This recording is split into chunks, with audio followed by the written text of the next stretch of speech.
Boy, what? Angelic cowboy. I should turn this off. It's a bit, having the halo is a bit presumptuous, I think, on my part.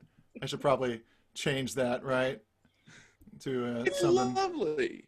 I like the halo, but then again, and we're going into the Christmas season. That's true. There we go. A little buddy. Ooh, I like birds. Birds are good. Yeah. Welcome to the Jonah Plays with Zoom. Yeah, this is all I'm taking no questions at this time, but please watch me cycle through all the filters. Yeah. Yes, that welcome everyone. While Jonah does that, I'll go ahead and do my deal with it. Now the cowboy hat can come back. Everybody, welcome to the 5th annual Misty Turkey Day virtual meetup. We are here with Jonah Ray, host of MST3K season 11 and 12, and also the tours and his album and other shows that maybe we talk about. Hopefully, Hidden America, love it, and You Undrunk History, loved it. So everybody say hello to Jonah. Jonah, everybody. Hello, everybody. How's it going? I'm turning this off. Okay, it was cool though. It worked really well. There was no doubting that was really cool. That was really working. Yeah. Hello, everybody. How's it going? I hope you're well. I'm going to pull up in the chat just so I can see everyone. With my. Yeah, there we go. Hello. Hello. Oh, hey, Jamie. Hi, Bubs. Hey, everybody.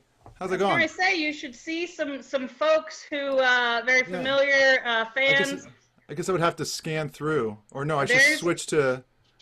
Maybe I switch the view. Oh my goodness! Look at all of us! Don't we look so good? Oh, I love it. Love it, love it. Okay, so I'm going to go ahead and just do my little hosty thingy here. Please excuse me while I go into my commercial, my Pluto commercial. First and foremost, I would like to point out my very official, very technologically advanced thermometer charity raffle. We are doing the charity raffle for NAMI, the National Alliance on Mental Illness.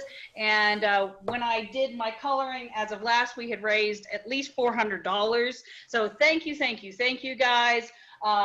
There are still prize packages to be announced, but one of them has been announced is the MST3K Revival prize package #1, because there are two.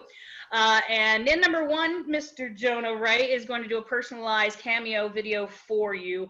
You also get, my screen won't go up there. You're going to get an autographed copy of the screening poster from the live screening that they did of season 11. And in this package, you get a pack of patches that were part of the Kickstarter for the revival. So entries are the same as in most things. They're $1 a piece or 6 for $5. So please go check out the prize packages. I will sporadically, probably throughout the evening, put them in the chat so that you can go check them out. Also, but here's the free stuff, because I know we're all here for that, and that's just fine. Just like last night when we did Riff Tracks trivia, I have lots of fun MST3K swag to give away. I'm a sucker for a sale, and so I tend to buy more things and forget that I've bought them. So I've got a lot of fun Jonah stuff related. And actually, it's that patches I showed you before, they're going to be up for grabs because I have another set. So at the end of this, I will graciously ask Jonah to pick out some numbers for us so we can pick some winners for these fun prizes.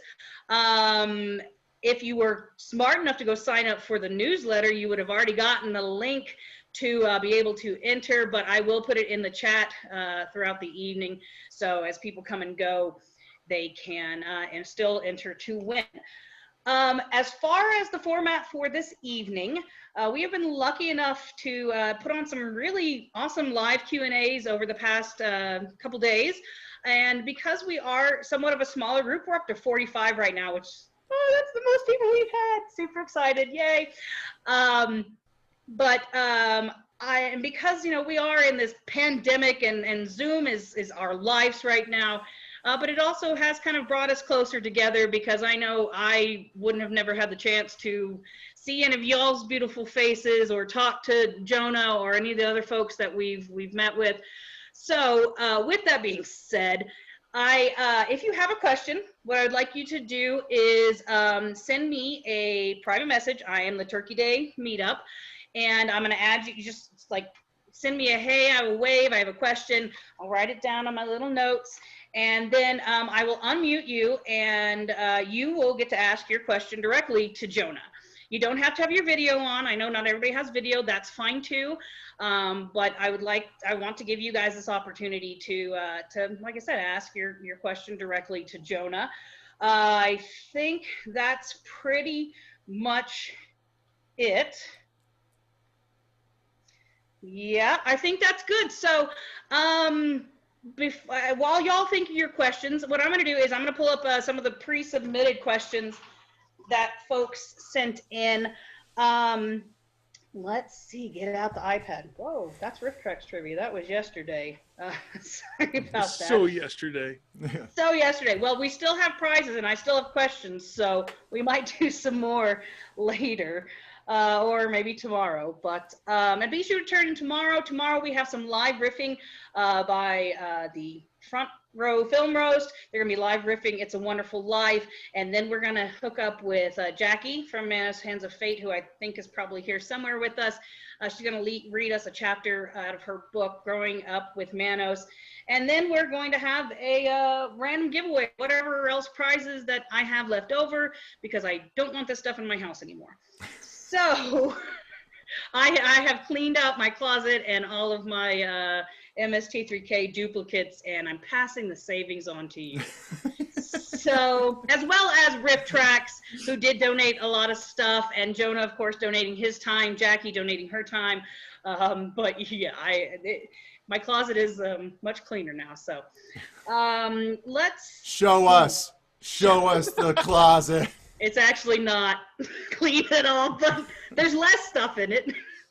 All right, I'm going to go ahead and, like I said, kick it off with Jeff from Delaware with an exclamation point. I'm assuming that's a Wayne's World reference. Hi. Hi. We're in Delaware. Yes. That actually is one of my favorite bits in that movie. Okay.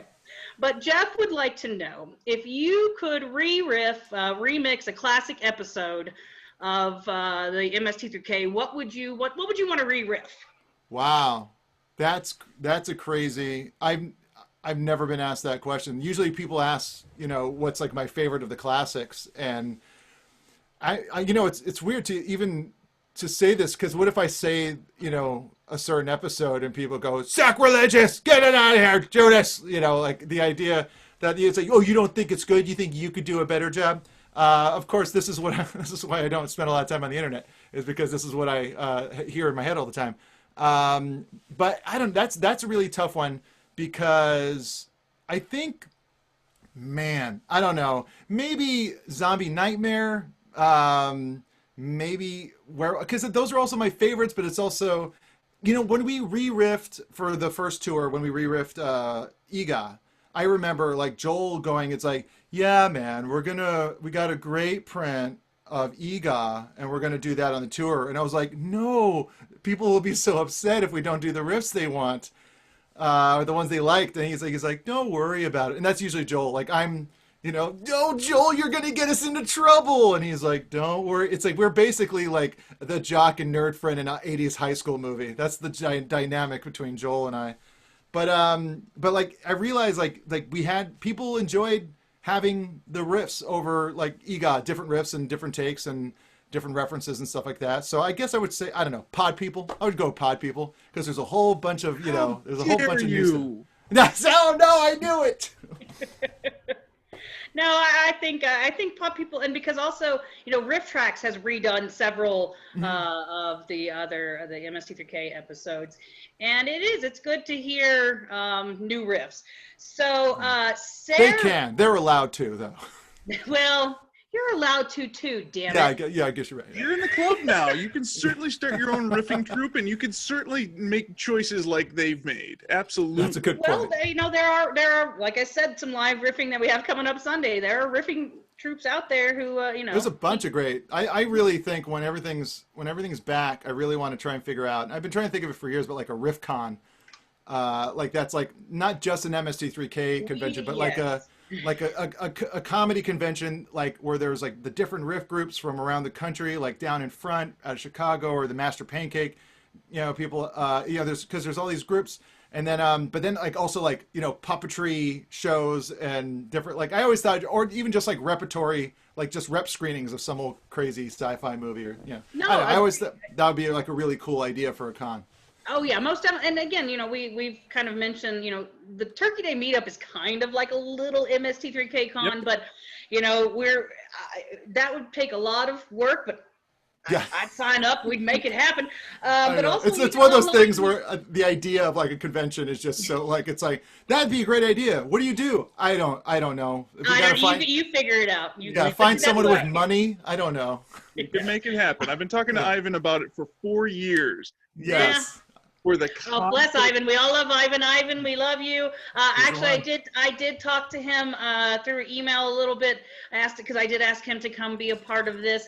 But he had some medical issues. So just if you pray, you do, your healing vibes, whatever, just send them Ivan's way. He is an awesome dude. He's really good. Sarah Gibbs, you have a question for Jonah. Yes.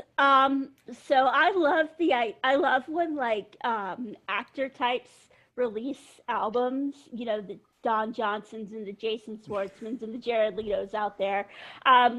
Where do you see, like, are you planning to try to come out with more albums? Is this going to be just a peripheral thing when you get bored, or do you want to eventually be 5 Seconds from Mars?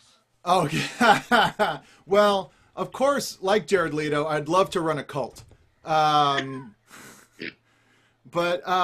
Jason Schwartzman's albums, those Coconut Record albums are great. They're really, really good. And, technically Rilo Kiley and Jenny Lewis, because she was a child actor, she was in The Wizard and Troop Beverly Hills. I don't know, because I've always played music, and so and I've always I was like a drummer, and I always kind of played songs, and I do have plans to put out a full album. But it's just kind of something, I don't know, I always feel like I like to do everything, and that's just kind of one aspect of the things I like to do. And so, yeah, and if I get, it was fun making that Weird Al EP too, because it's I had, friends that were better at guitar and bass than me. And so I'd be like, I always thought something like this should go here, be-a-little-loo. And they'd be like, oh, like that? I go, yes, with your fingers instead of my mouth. It's perfect. So yeah, I like to do more stuff like that. And I've been writing stuff here and there. So yeah, thanks. I can't hear you, Deanna. You got to unmute yourself. No, you unmuted. It's Dina, and I know. Dina, shoot. Sorry, I'm sorry. That's just. I know. I love it. I love that your wife's name is Deanna. Yeah. David, I think I've unmuted you. Would you like to go ahead and ask your question? Well, this is quite a risk for me and for you and everyone else. I'm surprised I got this question, but I saw Emily as part of the marathon the other day as she was re-riffing that grocery store short. I was just wondering, as Joel has given some advice to Emily Marsh about being the new test case, and probably the thing that's going to kill Megan Cynthia very quickly. I'm telling you, she's super Kimmy Schmidt. I mean, it's going to get to the point that Megan Cynthia will say, "Ha! This is evil. This is ridiculous. This movie is awful. I'll re-riff it." Ah, darn it. Yeah. Well, I'm stuck with you, I guess. Besides, we're making money through the swag stuff. But I was wondering, as Joel has given some information and some advice to Emily about being test case number 4, how about you? Have you given her any advice as well? Yeah, I mean, we've messaged a bit. It's funny that Emily getting involved was because I wasn't able to do the last tour, and it's Joel, we were trying to schedule it, but I was already contractually obligated to do a movie with Felicia Day for Hulu called Puka Lives, and there was no way of kind of moving the shoot days, and it was just I was already, it was a contractual thing, so I couldn't go on the tour, and so and Joel like said, well, okay, I'm gonna ask your advice. So, like he had a few people in mind, and then when Emily got it, like he said, it would be nice if I, sent her a message. And it's I just said, let Joel's directions wash over you like a gentle stream, just because he gets very specific sometimes and then very vague at other times. And that was basically the advice I gave her professionally, like with how to work within the riffing world. But I think she's great. I think she's so funny. And there's really like Joel kind of had this idea, and he kind of had elements of this in the first Netflix season of there's multiple test subjects going on at once. He had Matt Claude Van Damme, and which was Matt McGinnis, who is an amazing producer on the show, a great artist. And so there was that little side thing. So Joel kind of has this idea that the universe is kind of full of these alternate dimensions, and I think that's really exciting because I think Emily can riff really well, and she's very funny, and she also comes from the world of puppetry, which is really rad. Unmute. Yeah. Jay Skillman, I'm unmuting you. You are up next with Jonah. Hopefully you are still around. Jay. Oh, That's Paul's here. There it goes. Hey. Hello. Hello. Oh, I was going to ask, who was your favorite guest celebrity on your seasons of MST? I'd say the one that kind of meeting Mark Hamill was really, really cool. And of course, mind blowing. That one was the funniest one because he showed up. And he's a guy that's he's like an old guy. Like it's like, and I'm not saying that as an insult, but like he's like an older gentleman now. And he was there, and it was early, and he was like working on getting his song, which was a very complicated song, the Great Space Circus Show song. And he was like, trying to get the voice down, getting some movements down, and like he's getting mic'd, and he's kind of run the song. And then Joel's like, "Hey, you want to meet Mark?" I was like, "Yeah, but maybe later." And like he's like, "No, man, it's okay." And then he taps on like Mark Hamill's shoulder as Mark is like running through the Great Space Circus song, like just trying to get in because he's a professional. And then like he's like, Hey, Mark, this is Joe, the new guy. And then Mark is like getting mic'd up, and he's just like, "Ah!" Like that was the response that he had. Like, and I was just like, "Oh no, Luke is part Yoda now." Like he was just like this, "Ah!" And then he's like, "This is Joni. He's the new test subject. He's the new star of MST." And he's like, "Okay." And then like I go, "Nice to meet you." And then I just walked away, and I was like, "Joel, why'd you do that?" But like, and then he killed it. But I think the one that meant the most to me was Joel McHale when he was on, because I wrote on The Soup, and I like directed sketches for The Soup for a while, and so it was kind of neat to where, like trudging through, doing comedy and showbiz stuff where I was just a guy just writing jokes for this guy, and now this guy is he's doing a guest spot on my show, like the show I'm on now, the star of. And I go to his dressing room, and I'm like, I'm all in the jumpsuit, and I was like, I'm gonna go say hi to Joel. We used to work together. And I go in, I go like, "Hey buddy, what's going on?" And he just looks up at me as he's like filling out paperwork. He looks up at me, and in the most Joel McHale way goes, "Oh, they couldn't find a jumpsuit that fit?" And I was like, "Oh, you still did it. You still," because he's, because but that's what you want from Joel McHale. You want him to be the most alpha male dude. he's just the most alpha male in any situation. Even if I'm coming in, it's like, the show was so like big, and, and there was, so many things going on at once. And I never once felt like, like the star of the show, because there was just so much going on all at the same time. I even remember in the second Netflix season, like, Ted Sarandos, the head of Netflix, comes with like all the Netflix suits. They show up on like one of the last days of shooting, and they walk into the studio, and then like I'm in the jumpsuit, and like I go like, and I met Ted Sarandos here and there like years ago, and I was like, "Hey Ted, what's going on?" He's like, "Oh hey, where's Patton Oswalt?" And I was like, "Oh, He's over there. He's like, right on. And then just we all walked by. I was like, when will it feel like I made it? But yeah, so those were two very exciting. Like, those were probably my two favorite ones. They did, here's a little insider thing. They did Jerry Seinfeld in New York, so I really never got to meet him. I would have broken into his car, snorted coffee grounds. I would have done it all. He's not able to sing, so it doesn't really matter. Yeah. I see you have guitars back there, Jonah. Do you have a guitar? I do have a guitar. Should I do a song? We would love a song. Thank you, Jonah. All right. All right. So I guess, shoot. I didn't. Should I try? I don't know. Like, it's like, I have a couple. Do it. Yes. Yes, the fans are demanding. They want to hear it. They want to know the Do it, surprise. All right. This was when I was trying to figure this one out today. If people who don't know, I do like versions of songs. Like I just take the lyrics and I kind of make my own melodies and riffs to them. I did an EP where I just did Weird Al lyrics. So I'll start with that just to I'm going to start with like a Weird Al song, if that's okay. I'll do that. All right. Here's the lyrics of Eat It.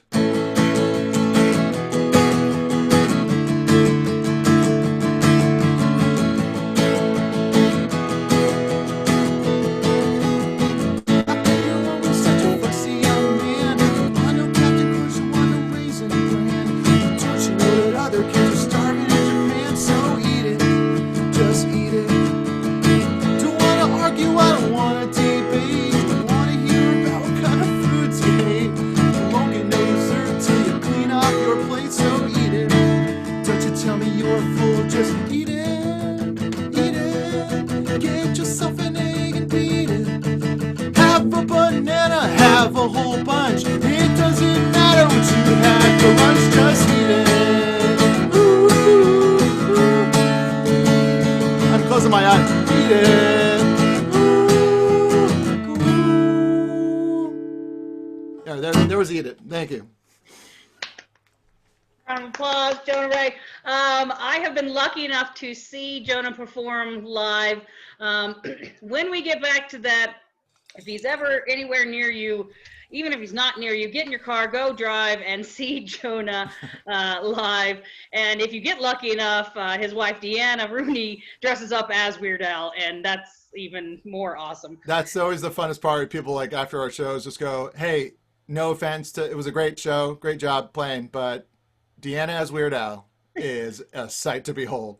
Because it's also just it's because the performance of it is such a weird angle on it, which makes it so fun, where she'll do backups and dance, but then she'll like in between songs stiffen up like I've tasered Weird Al into he's like a Manchurian candidate for my music.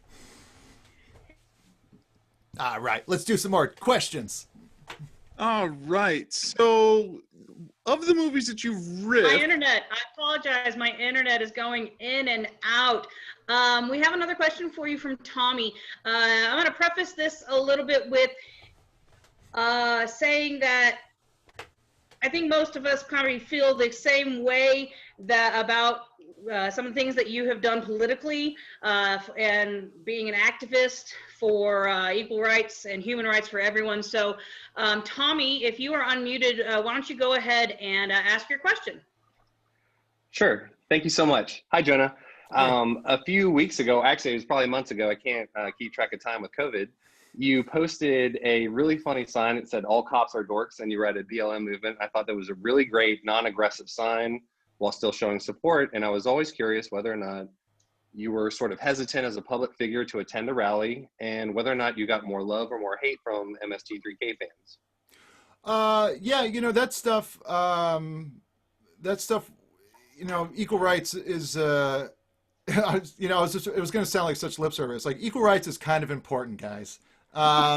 But I do know that a lot of people, because of the way they grew up, they don't see it, and it's just really sometimes depends on where you are from and where you see it. So, and from my point of view, it's always easier to get a point across if a spoonful of sugar.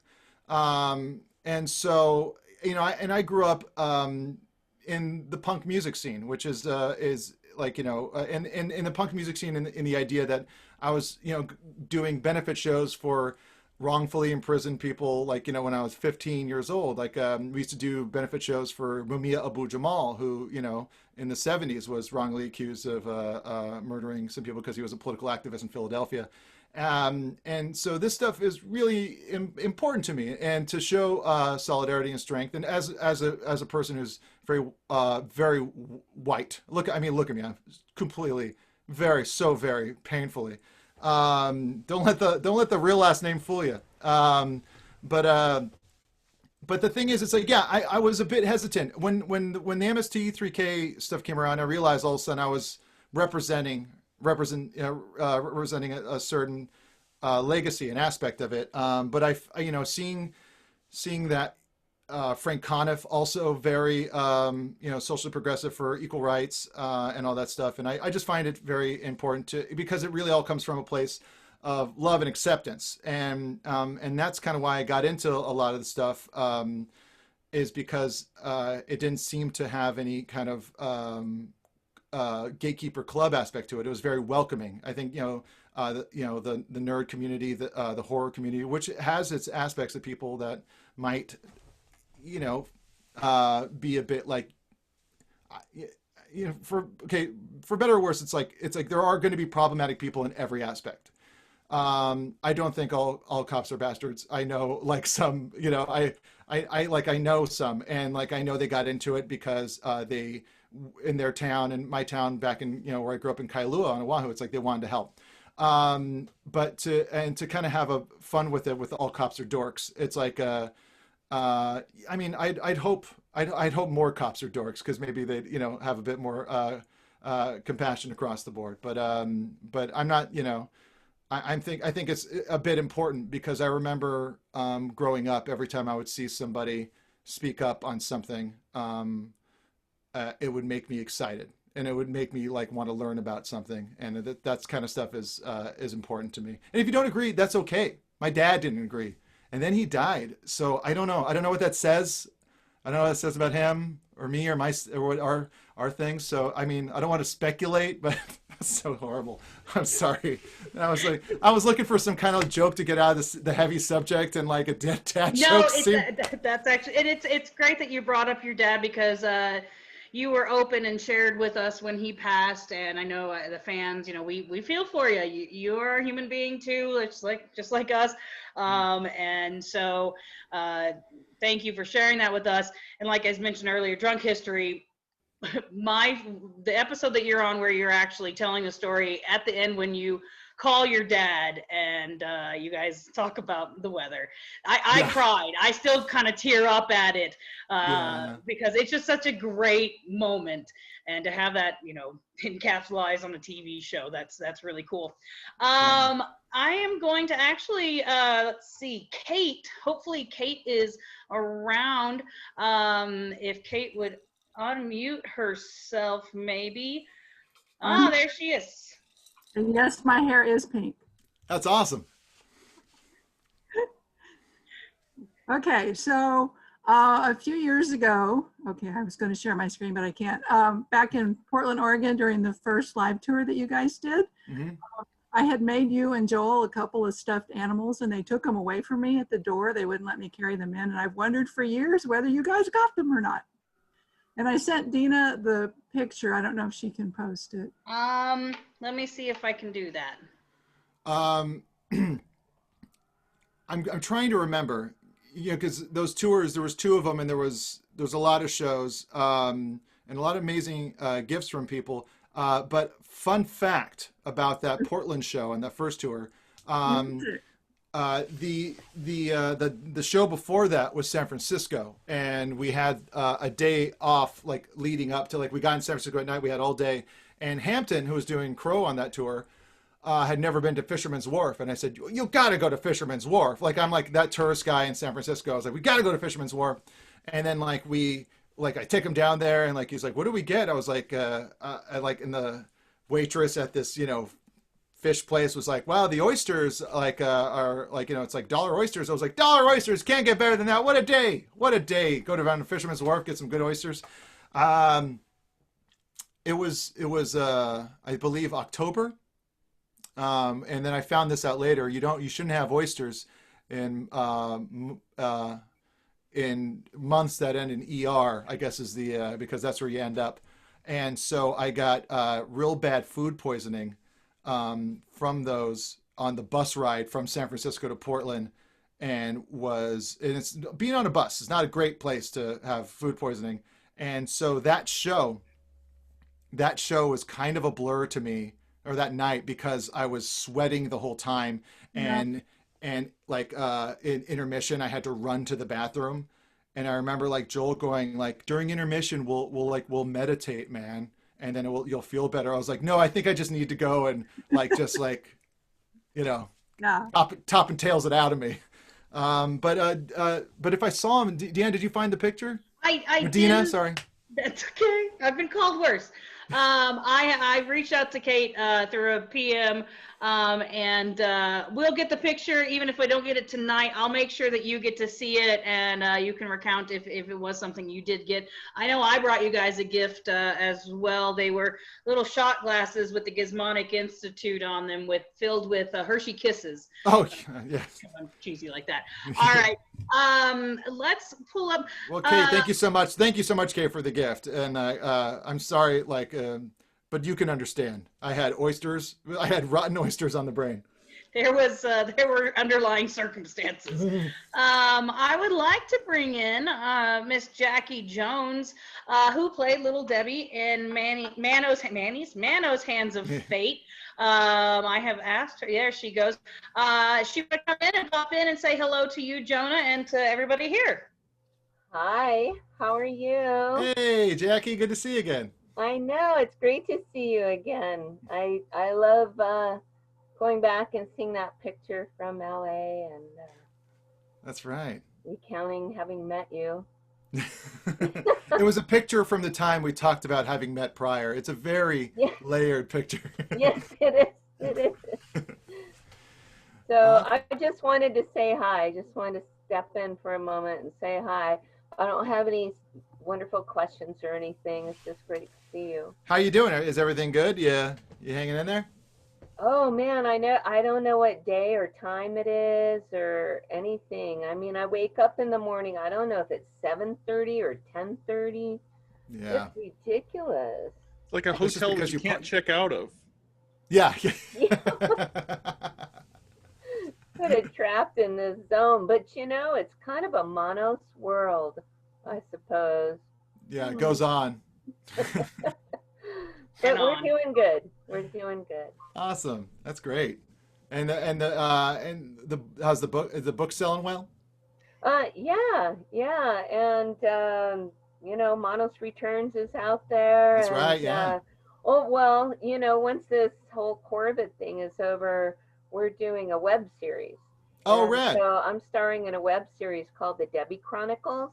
So it's an alternate universe from Manos Returns. It's Debbie 50-something years later, but in this case, she goes in a direction where she's battling supernatural evil.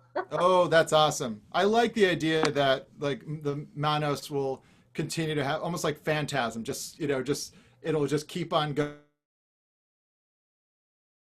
Works great with my mentality because that's the way I think. I get thinking too deep.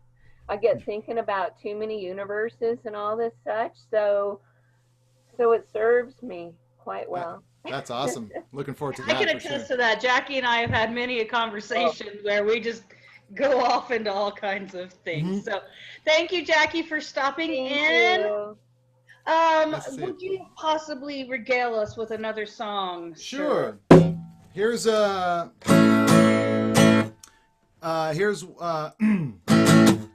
from two Mel Brooks movies. High anxiety whenever you're near. High anxiety, it's you that I fear. Heart's afraid to fly, it's crashed before.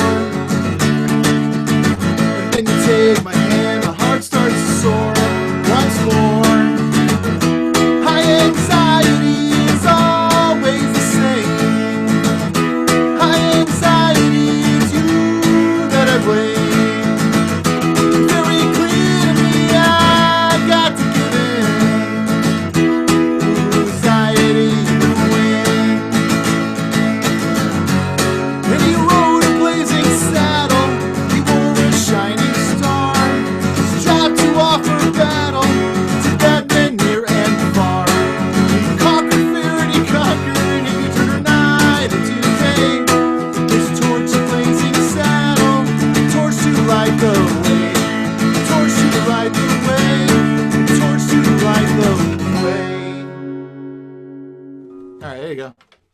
That was High Anxiety, which is my favorite Mel Brooks movie. I actually have the soundtrack. Let me see if I can grab it off the wall. See Sure. if this cord goes. I have the soundtrack to it on vinyl, and when I got to interview Mel Brooks when I was doing the Nerdist podcast, I got Mel Brooks to sign it, and like so he met there's the three of us on the podcast, which is Chris, Matt, Myra, and me, and that thing where you meet two people at the same time, and kind of the names gets mixed up, and so. Like I was like, hey, would you mind saying these? He's like, yes, of course. And then and he goes, and he's like spelling it out, like he's like saying it out loud as he's running. He's like to Matt, fuck! Like it just slams his hand. And then and I was like, it's okay, just cross out Matt and then put Jonah. All the best, Mel Brooks. And then he did a little arrow to himself. And it says MSG here. I don't know if this was the official Madison Square Garden copy of it or what, but or if it was just probably some radio station code. But I got this from Radio Free Music in Hawaii for $3 when I was in high school. So that was really, and I've had a very charmed life. Yes. Actually, that leads me to a question that I think I've heard, and I'd like you to maybe, if you can confirm it.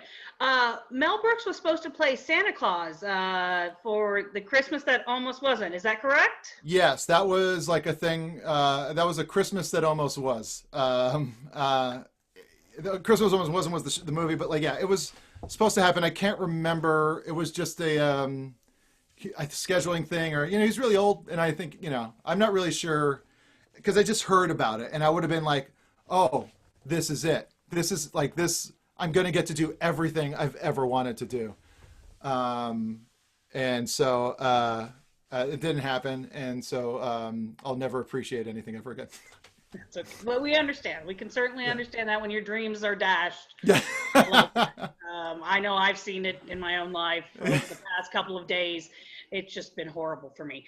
Brian, you have a question? Yeah, I actually, it's a whole funny anecdote that I remembered before I get into it. At the first tour of the Chicago show, me and a couple of people found you in some cafe near the L, I think, after the second show. And, we were like starstruck and everything. And afterwards, the waitress went over to us and was like, was that someone I was supposed to know? And we're just like, oh, no, he's just some nerd guy. Yeah. We're kind of just mumbling.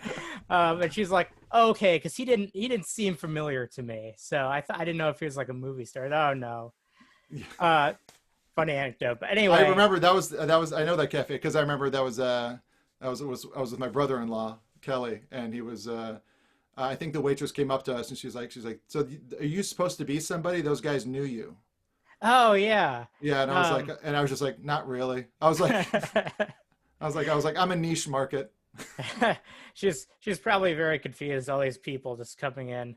Yeah. So I have totally like an off-topic question that's probably gonna turn most other people off. But so I'm actually trying to learn guitar. I've since like maybe September. That's kind of like, okay, pandemic's just going on and on. I wanna, I'm a punk guy, or at least used to be, I guess, like you. I just kind of want to play stuff. And I've always wanted to ask this to someone who has played guitar for a while. Like bends, so string bends, when you have to do it with kind of a lower finger, like your pinky or your third finger or something, how do you get the strength to do like even like anything other than like a half step bend? Like I just can't get the finger strength to get it up fast enough. Well, I'm not sure if you heard the songs I've played, but I don't really know how to play guitar. Those are two finger power chords for the most part that are same chord as putting it very politely. But from what like I have a friend who's actually in the process. He's using COVID lockdown times to work on like metal scales, like just because he's like, I've always wanted to learn how to do like Metallica solos and stuff like that. And he said like it's like, and I've always had that problem with my pinky.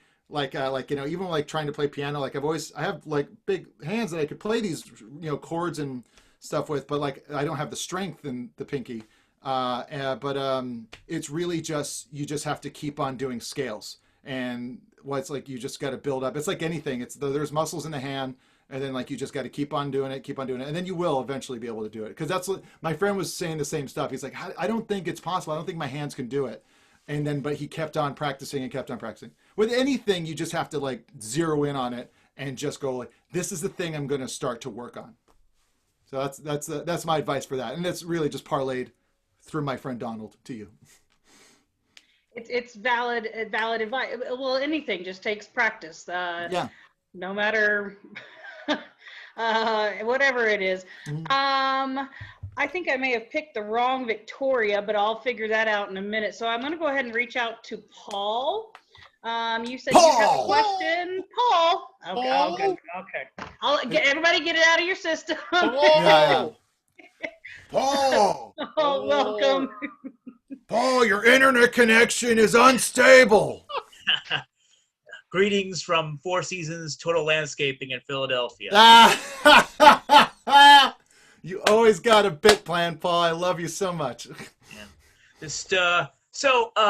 My question is, on the Netflix revival, you had some riffing group troops, like the Master Pancake Theater folks from Austin, Texas, and Cineprov and Larry Johnson from Atlanta. Yeah. And they and you got other riffing groups online that like Dina treated us to Down in Front a riff recently, and tomorrow we treated to a show by Front Row Film Roast. A new troop. So are there any live riffing groups that you find admirable and as competition to Mystery Science Theater that you've experienced in the past of note, and if you have any stories about working with Larry Johnson at Cineprov or the Master Pancake Theater folks, Scott Chester, John Erler, and Owen Egerton during that whole process. Well, I never got to work with, the only other like troupe I've ever really got to do stuff with was, Mike from Down in Front, and we just, we didn't want to like belabor any kind of like show. We just wanted to have fun and freestyle riff, and it was a blast. And we did it with Zach Johnson came and was dropping like riff bombs. It was great. And it's for me, I don't think it's any competition. I think the more the merrier. I think everybody should kind of do their version of it. I always tell Joel, I was like, he created a like a genre. There was something like that, but he defined the genre of riffing on stuff. And me, Hampton, and Barron, we did a show right before everything. Before it's not a genre, it's a lifestyle. That's true. But like we did a thing called Destroy All Movies before lockdown over at the Dynasty Typewriter Theater, and we were going to try and just do that regularly. But that was a way just to kind of like have fun. And like Doug Benson has been doing the Doug Benson movie interruption for years, and it's funny because that's where that's probably the first places I riffed publicly on movies was at his shows. One of my proudest moments of that, side note, just to like celebrate myself, was we were watching Hunger Games, and there's a shot where Katniss is rolling down a hill, like she falls down like a long hill in a forest, and I went, "As you wish," and it like got a standing ovation, and I was very like so proud of myself. I was like, oh, it worked all those hours watching. Yeah, I think it's like I said, that's why I think there needs to be some kind of convention. And getting all these groups and all these people together, for scripted riffs, freestyle riffs. I love freestyle riffing. Like it's like improv, where it's like you don't have to worry about like bumping into people. Like it's just live and it's there and it's now and it feels exciting to me. But there's like like I've freestyle riffed over like Get Even, which is great, terrible movie known as Get Even. But that stuff is just fun. I think in DC I I did the Gate, and you know, it's fun. And I think more people should do it, and I think it's I don't feel any competition. You know, I mean, I'm used to a lot of like, you know, quote unquote competition in the comedy world because I am a straight white male, and that's most of us. Pretty much solid. Yeah, exactly. We're working on that. And just circling back to, you know, Master Pancake Theater and stuff. You know, when we talked with Mary Jo, she gave us some really great advice for young females who are wanting to get into comedy. So we'll get to see that video later if you haven't, if you missed out on it. Can I sneak in a question? I want to sneak in a question. Jonah, sure. We talked to Rebecca and Tim and Zach yesterday, and one of the things that I love doing is here in Chicago, we have so much great improv. Did you ever study improv?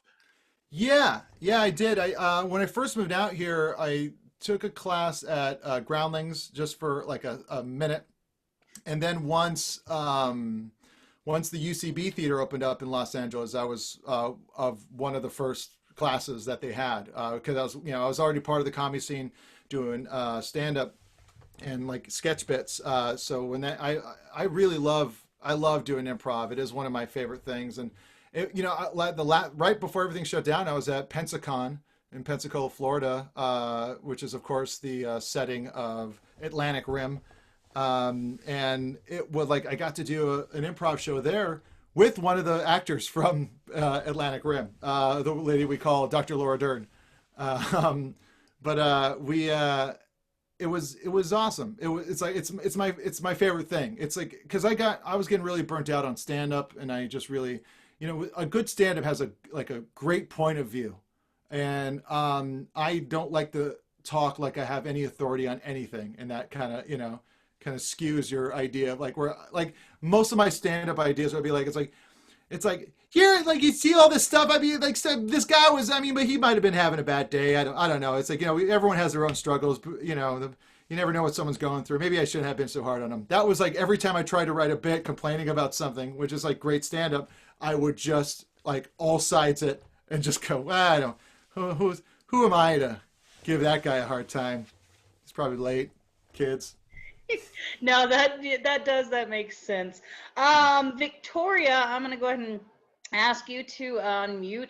You have a question for Sir Jonah Ray. I hope you are. I just want to keep calling you Sir Jonah. I don't know why.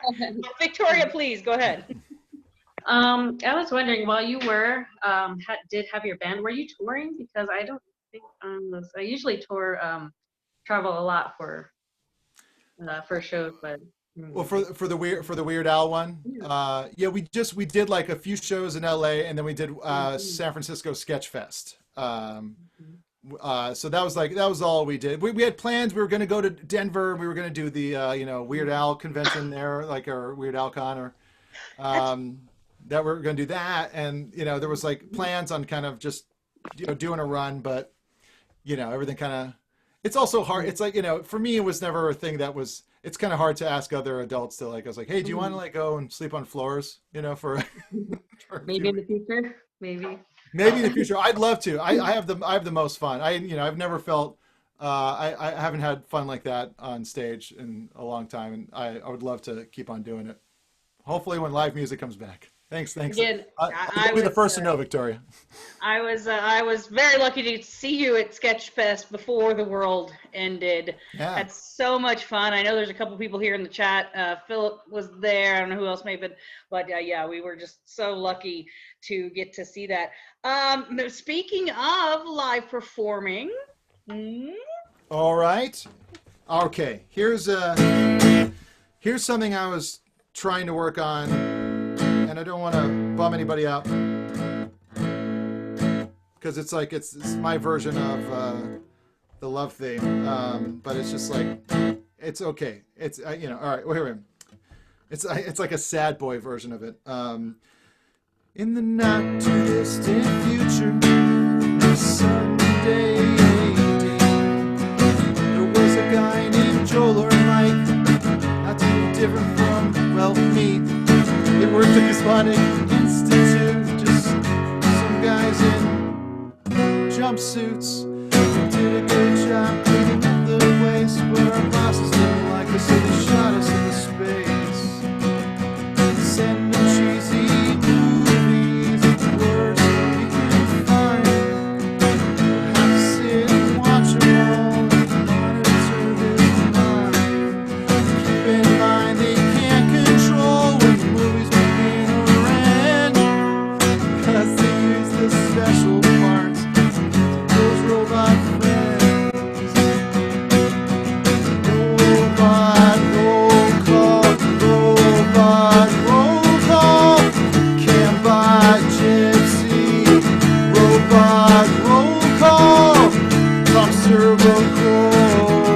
Robot roll call, GPC and Waverly. Robot roll call, wondering how he eats and breathes and other science facts. Think to yourself, it's just a show, should really just relax. Mystery, science theater, 3000. All right, it'll come together eventually. That I can tell you. I know you were busy playing, but those of us, I think we were crying over here. Yeah, that was a spiritual experience. Thank you, Jonah, for that.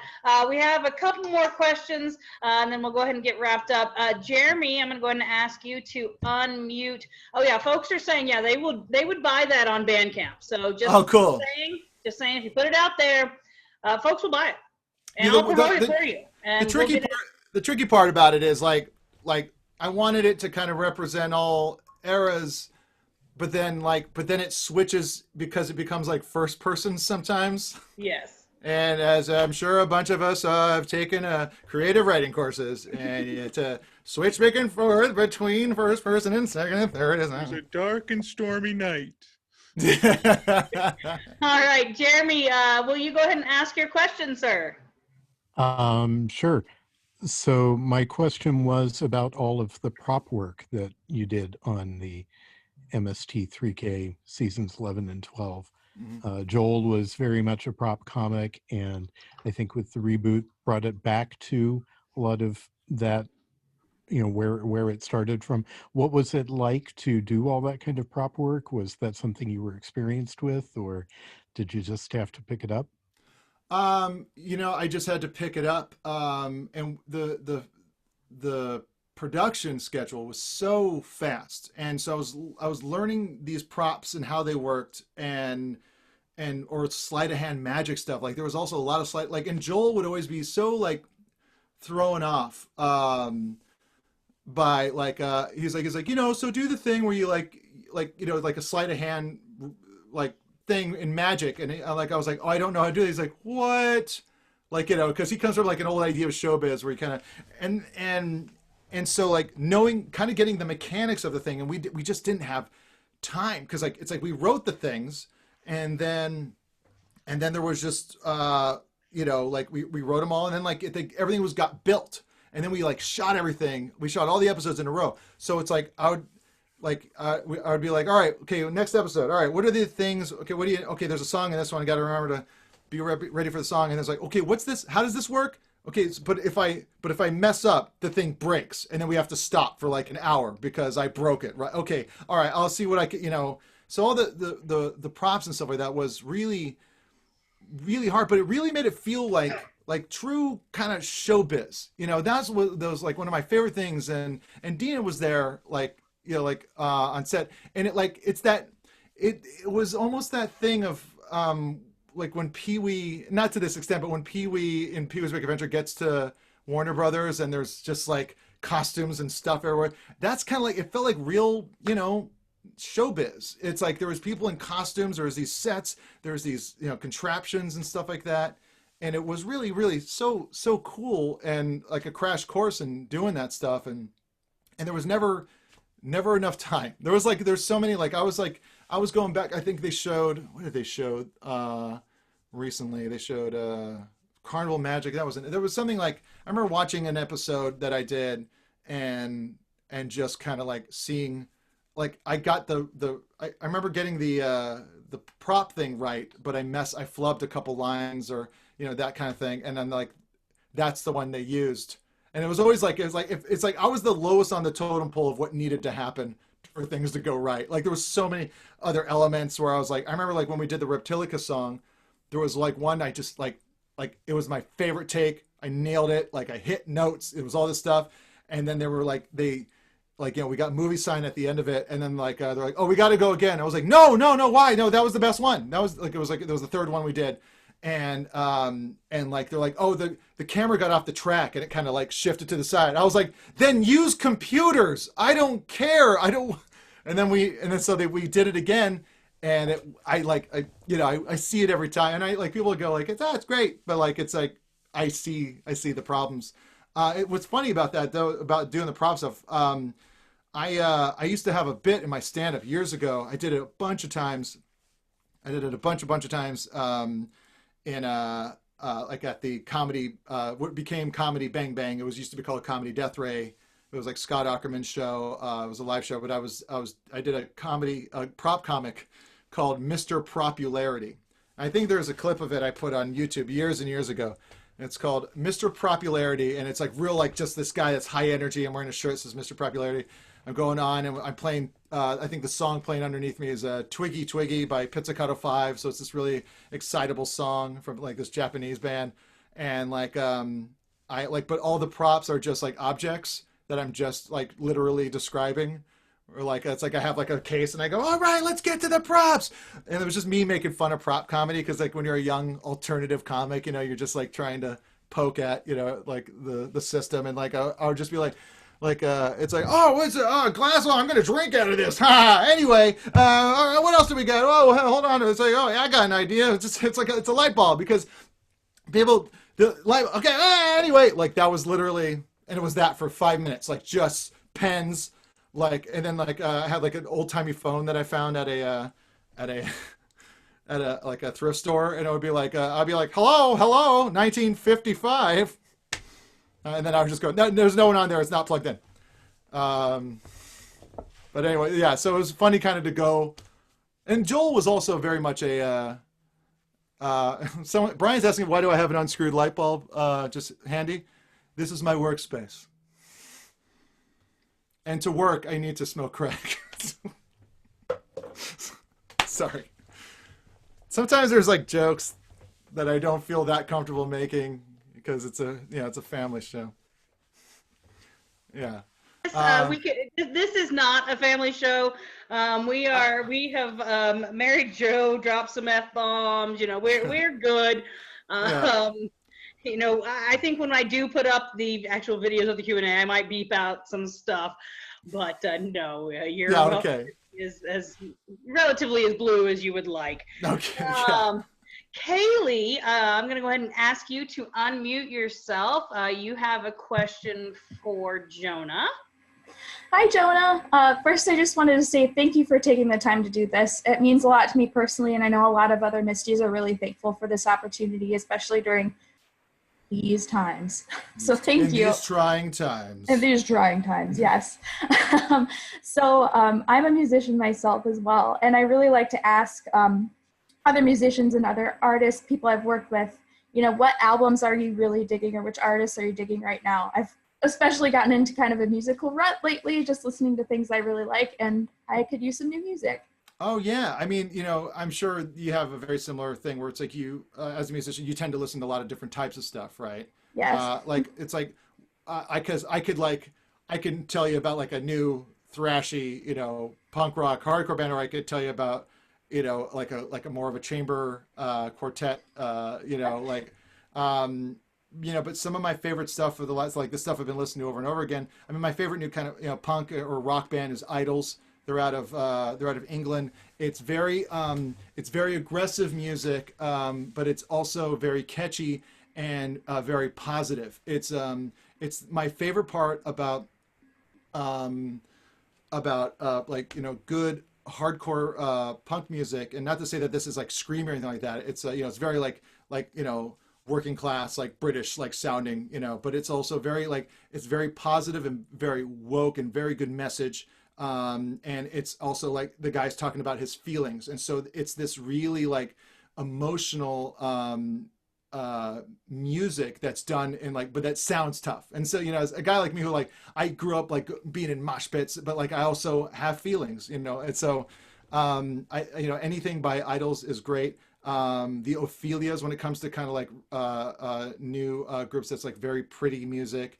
The Ophelias, it's there's these four women. I think they're from the Pacific Northwest, but they got like a cello in there, and it's very minimal and very great. But Ophelias is one of my favorite new acts, and and yeah, and then and then another band called Soul Glow. There's a I if you're on I'm on Spotify. I have a Spotify account. If you have a Spotify account, because I like stealing from musicians, I guess. But if I listen enough times, they might get a nickel.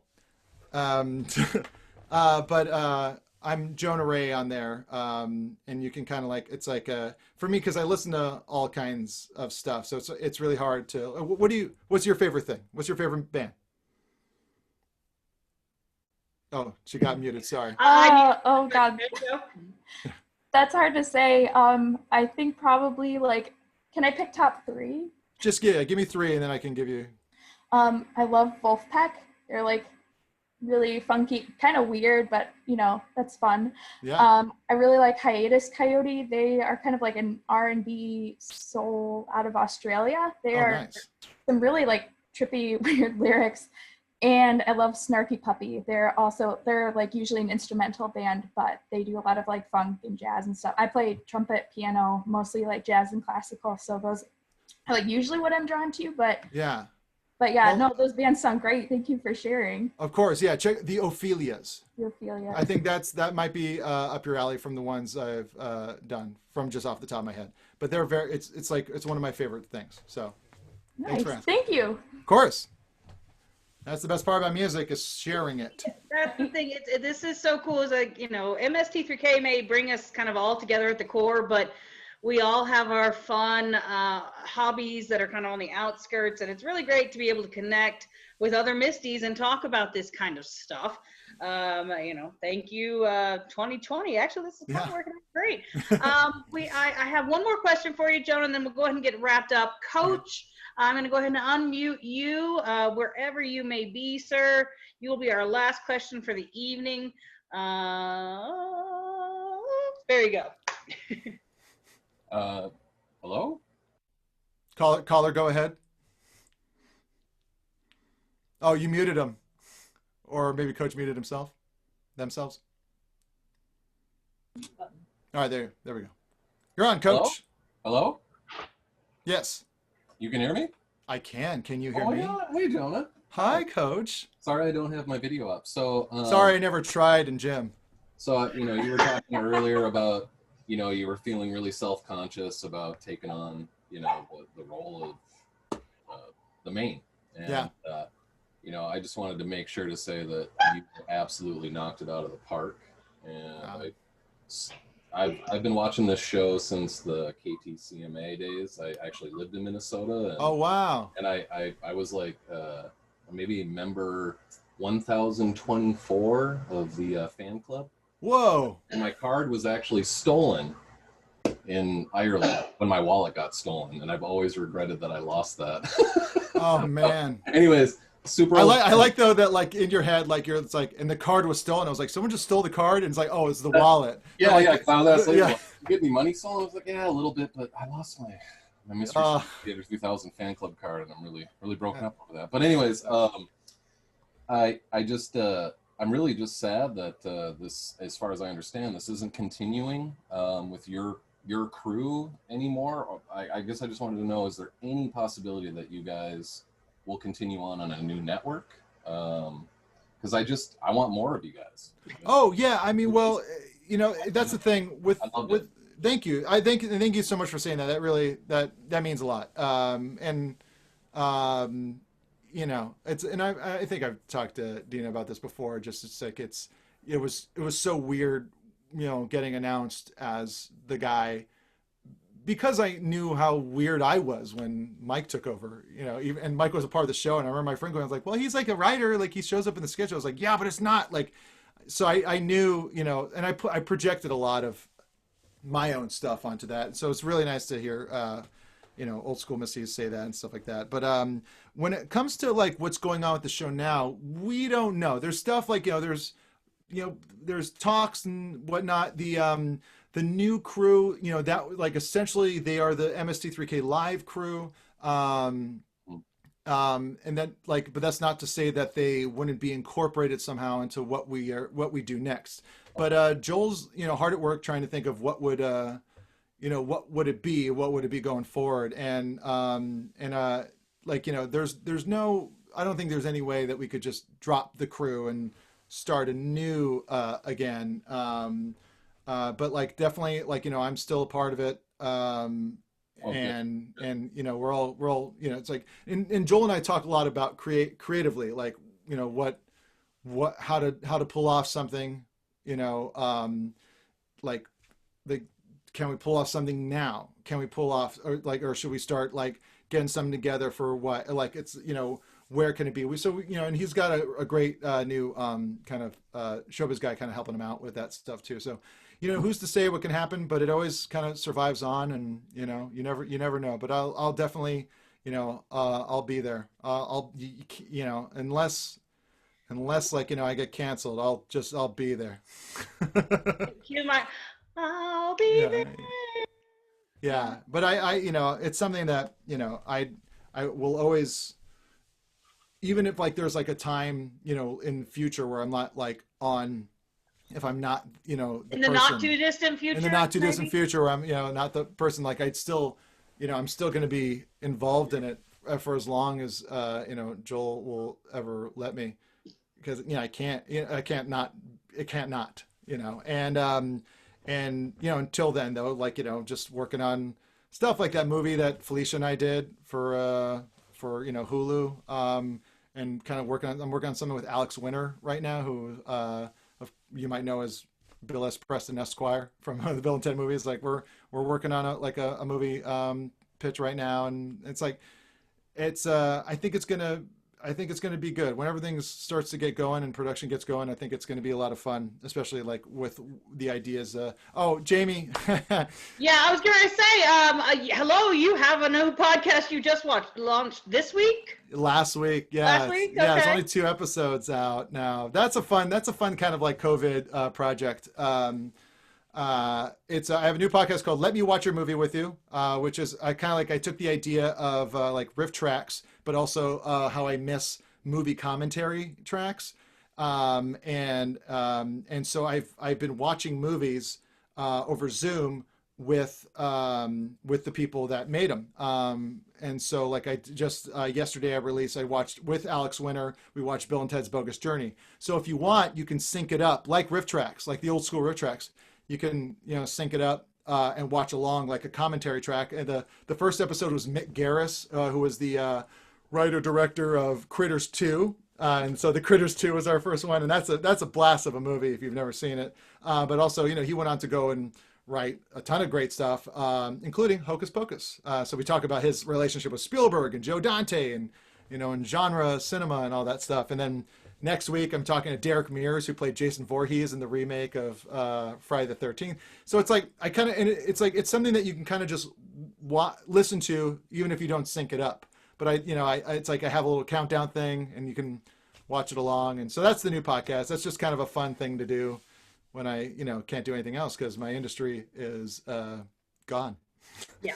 Well, no, I think that is great. And so most of these are already like pre-recorded because I remember I watched the trailer for it. So most of these are already pre-recorded and you're just releasing them weekly. Yeah, I wanted to build up like a few, just like one to give myself that time to see like, what people responded to, but also just to have like a trailer. I wanted to like record a bunch. So it's like, and one of the ones I did is it's like that with that Hulu movie I did, Puka Lives, where I had the director Alejandro Burgues and Felicia Day and Malcolm Barrett. And so like, we watched that all together, and that's a fun one because I'm in that one too. So we all kind of making fun of each other. And, but then I also watched with Alejandro Burgues, I watched his movie, which is, if no one's ever seen it, it's great. It's a great zombie comedy from Cuba called Juan of the Dead.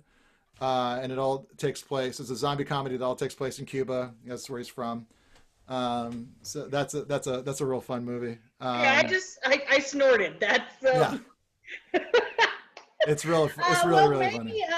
In the future, as we continue on in our virtual lives, maybe we could air one of your podcasts sometimes, and you just join us here in the chat while we watch along.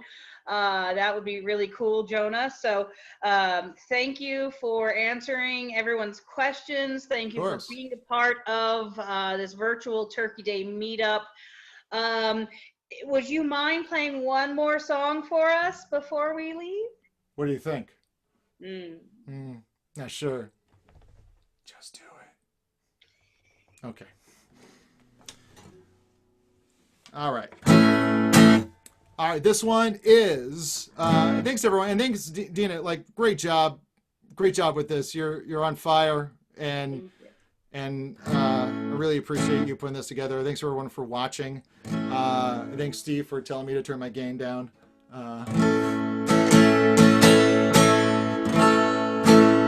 Okay. This one's about all the different monsters from all over the world.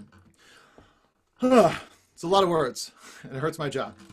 Reptilian kids are silly, but it really illustrates the great array of monsters all over the place.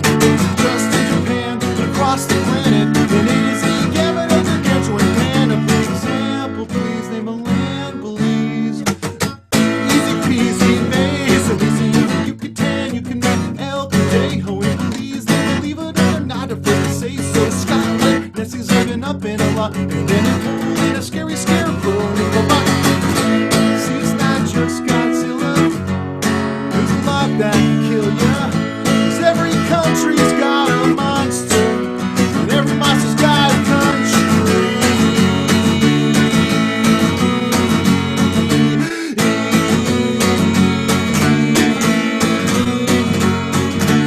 What turned the musketeers' guts to spaghetti? Was it in Tibet? Well, I bet he met a Yeti. Australia, bear drop bears will repel ya. Then they'll see a Helter-Skelter paraphernalia. Chupacabras chewing up cattle down in Mexico, and Delgies horns scoring battle in the Navajo. Cocos Kagamano is a Mongol flying dino. I don't wanna die, but what I do, he'll be the guy. Oh! 'Cause every country's got a monster. That kind. Every monster's got a station they call their home. Every country's got a monster. Every monster's got a station they call their home. You can lose killer shoes in the Lugaroo, Baba Yaga, Joragu, and the Yundaloo. Now you guys realize the surprising size of all the worldwide Daikaiju. 'Cause every country's got a monster. Every kind. Every monster's got a station they call their home. Every country's got a monster. Corona. Every monster's got a station they call their homes. Thanks, everybody. I hope that was okay. Thank you, Jonah. That was amazing. I know you have made. Oh, right when she was about to compliment me, and then He she was cuts about out. to I know. absolutely say that was amazing. The Corona. Comeback. Phenomenal. CenturyLink will get a phone call. Mhm. Oh yeah. The letter is getting longer and longer as this goes on. I'm pulling up the response. Oh, pulling up the responses. They're not good. Oh, I forgot to show everybody this thing. I don't keep a lot of stuff from the things I do, just little bits here and there, because I never wanted to like have my house be a shrine to me. You know, I don't want to. I'm not King Tut. You know, I don't need to be buried with my accomplishments. But this is one of the things I held on to. It was the first time, and I've done a lot of like, you know, showbiz stuff over the years. But this was the first time that I had a back to one of those director's chairs that you see on set, and it's this one. It's one of the only things that I've kept. Rebecca and Tim during their Q&A, yeah, theirs are framed and hanging on the wall. Yeah, I should frame it, but it feels so showy. Just do it. The stuff I like, it's like, say, that's the last poster for the Meltdown show that I used to do with Kumail Nanjiani and Emily V. Gordon. That's like, so that, and that's like very like, you know, specific and not too, does not have my name on it. And like the one thing I have from Hidden, this is from Hidden America. It's the Frasier's Cafe. This is like the one thing, it's like, it's a show that I like starred, wrote, and directed, but like this is the one thing I held on to, which was like in the Seattle episode, we go to Frasier's, the most beloved sitcom in the history of television. And it's like the art department made all these And every single thing is like appetizers, scrambled eggs with a side of tossed salad. Tossed salad with a side of scrambled eggs. Pick 2, half salad, half scrambled eggs. Soups, egg soup, extra soggy eggs with tossed salad. Salad soup, tossed salad with a reduction of eggs. Then there's the Eddie, Daphne's Moon, Niall's Cranium, Officer Martin, and everything's just a variation of tossed salad and scrambled eggs. Sorry, I'm giggling so much because Hidden America was a gem. And thank you. If you guys have not watched it, Jonah, is there a place they can watch it? I mean, I have it downloaded and I'd be willing to share, but is there a place they can legit watch it? Yeah, it got sold to this thing called VRV. You can go to vrv.co. You have to sign up for it. It's really easy. You just put in your email and it makes the password for you. But it's all free and it's all in front of the paywall. It is one of the things I'm really, really, really proud of. It's an Anthony Bourdain parody show, and it's best watched in order. If everyone here likes the Doughboys podcast, Mike Mitchell was one of the main writers, and he's an actor on the show. Anthony Bourdain shows up. Joel Hodgson and Mary Jo are in a scene together. And I'm trying to think, like Trace. Trace plays my uncle in the Minneapolis episode. Kevin Murphy plays my high school music teacher in the Hawaii episode. Bill Corbett. Bill Corbett does an amazing. He's in the Minneapolis episode too, where he plays the Prairie Home Companion guy, or like a type of guy like that. That's all just like coked up and just.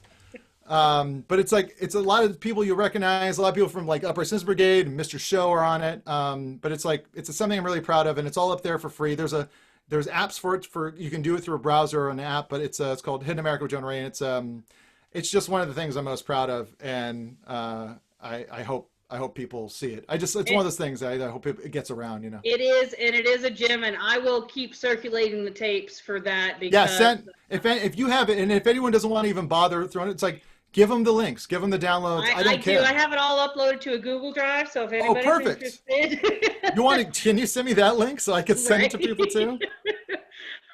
I have lots of things loaded on Google Drives that I circulate and share. Yes, that. You're like that meme, that guy. So thank you very much, Jonah, for being a part of this. This Turkey Day is certainly slightly different than previously, but I'm starting to think this is even better because even more people can participate. Because in-person Turkey Day has been just us getting to Denver, which isn't feasible for everybody. So, but no, if you do stop in Denver, and you want to make your journey one to remember. I was trying to sing the theme song for the podcast we sang it last night. I can't remember. It's been a while since the podcast has been going, but yeah. Either way, we have 24 people who have signed up for this random giveaway, so y'all got some good chances to win. But like you said, I wanted to show off something that I actually picked up from season 12 when I got to visit the set. The book suppositories. Oh wow! Shoot. Yeah, the producers came back after they had done that scene with Patton and Felicia, and essentially offered us to take home the gum pop. Dang it, they're suckers. That have the gum inside. Blow pops. That's all. They're blow pops with the stick cut off. So I just thought that was I forgot another thing. Sorry, I don't know. I just realized, like in like spitting distance, I have this stuff. Please. This is the wardrobe department from the second season with the leftover materials for my Ator costume. Made me this. Would that be Samantha? Yes, Samantha Kusser. Yeah. She did a little shout out video for us and gave us a little behind the scenes, but that is super. Yeah. And I they gave it to me. I was like, this is amazing. It's so ugly. Perfection. Again, yeah, it's perfection. It's great. Perfection. Yeah. So Jonah, if you wouldn't mind picking out 5 numbers between 1 and 24. Okay. I'm gonna go with 6. That's one number. Okay. I'm 9. sorry. If you give me your numbers and then I'll go announce the winners. If you need to bug out before I announce. No. I don't want to see the disappointment. I just saw Kaylee's cat just came and walked across her computer. All right. So 6, 9. Nice. 21. 3. And 15. 15. Yeah, I asked Frank and Trace to do this as well, and they both had a hard time coming up with numbers without also stepping on each other and each other's numbers. My internet is complete crap right now, and I apologize, you guys. So number 6 is Brian Westberg. You're a winner. Number 9 is Craig Chrissinger. You're a winner. Number 21. Oh, let me scroll down. That would be Coach. Hey, Sean. Good job. That's for you. Number 3 is Tim. Oh, my TV's Tim, my second banana. He takes care of all the riffing room stuff now, him and Stina. And they also run the MST3K drinking group. So congratulations, Tim. And then number 15 would be Greg Gershowitz. I hope I said that correctly. But congratulations to everybody again throughout the rest of, tomorrow. I still have a ton of stuff to give away and possibly put into raffle packages for NAMI. I'm really hoping, I didn't expect the turnout that you guys have done, and so I truly, truly appreciate that, and I'm sure the NAMI folks will too. They don't know that I'm doing this. I just picked them because I like them, because I know that they are a good organization that is near and dear to my heart and to and even Mary Jo. Lots of folks are very grateful for them. But I'm hoping that maybe we can break out of my horribly lovely technological fundraising thermometer here. NAMI.org, thank you, Steve. You can obviously donate directly through the website, but why don't you try to win some cool stuff? So again, thank you, Jonah, from the bottom of my heart, from the bottom of everybody's heart. I know I see Kaylee, she just has me on my screen. We're all making the same face that again, thank you, Jonah. I'm going to go ahead and end the meeting for everybody and stop the recording on YouTube. Learning. Ian, I think, has offered to open up the Discord channel for folks who want to play games after this. I think I'm done to play. I'm going to go play Mario Kart again with my little RC kart Mario, the one, I got my Christmas present early, and we run around here and piss off the cat. It's great. So with that being said, good evening, everyone. Have a rest of your Saturday. Have good. We'll see you tomorrow for more fun stuff. And Captain Dolphin out. Bye. This is how we leave. You have to. You just keep waving until the blue light goes off. Yes. Do you play? That's what I do. Do you play the SNL end theme? Yes. No, we play the end of MST3K. Dun dun dun dun dun dun dun. Yes. So we're out, ending it. Bye, y'all. Hi, everybody. Bye. Thanks, Jonah. Thanks, everybody. Really appreciate it. It was great. Did she just leave? Did she leave again?